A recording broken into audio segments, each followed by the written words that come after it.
Our leek grow along is going to be starting around the beginning to the middle of March, and then if you have a winter variety rather than a summer or autumn variety, then we're going to be starting those up to the middle of April.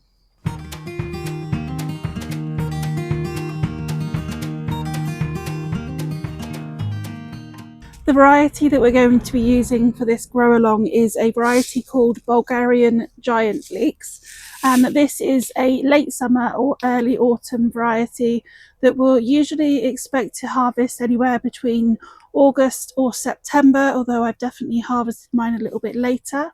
You'll also find that there are some autumn varieties that you'd be expecting to harvest around October or November. So these are less hardy and they're less likely to take a frost compared to our winter variety that are usually sown a little bit later in order to avoid us having ones that are going to bolt. And then these ones are going to overwinter and mature to us come sort of March time. We will be covering the differences and what we need to think about with the winter varieties. I do have some older seeds for these.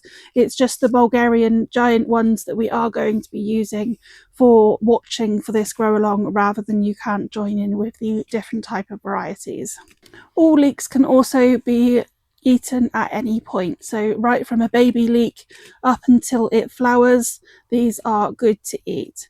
So it is worth having some that you sow for eating as baby leeks if you do enjoy them as well. For leeks, I use exactly the same setup as I do for onions, where I use a tray with some holes in the bottom, and then another tray that one sits in just to catch any water, and a dome that sits on top of that.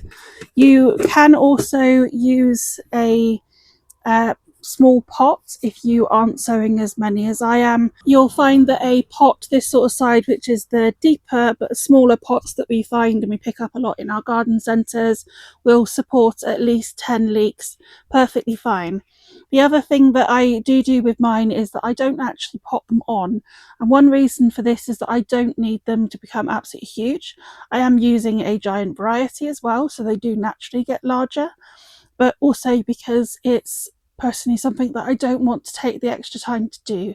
If, however, you want to get your leeks as big as you possibly can, then I will let you know at what point you will want to pot them on into pots that are individual around this sort of size.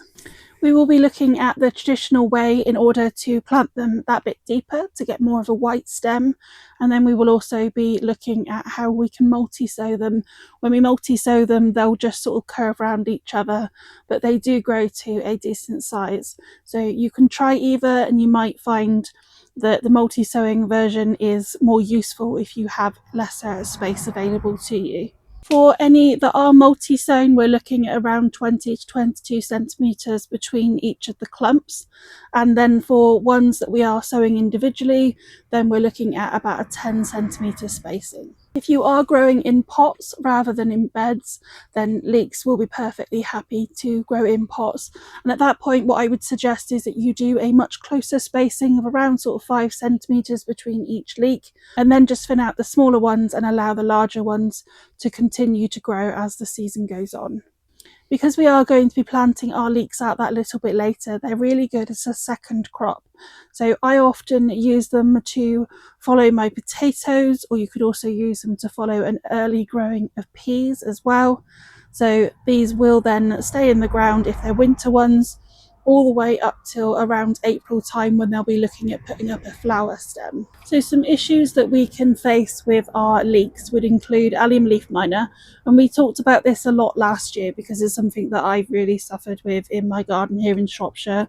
It's a pest that is making its way northwards, so depending where you are in the country, you may find that you don't have any issues with these at all. If you do, then what you need to be doing is netting these leeks as soon as they are in the bed. You may also find that you may need to provide a net for the seedlings while they're growing as well, if you've got it really bad.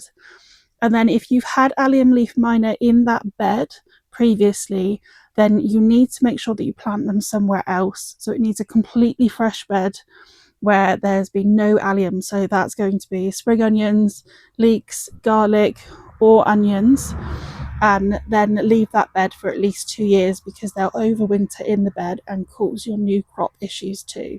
Leek moths are also very similar to allium leaf miner, where they crawl inside and they lay eggs and they start weakening the leeks as well. Once again, if you've had any issues with these, it is just about covering them up. But with both these two, with allium leaf miner and leek moth, check that the type of netting that you have is suitable.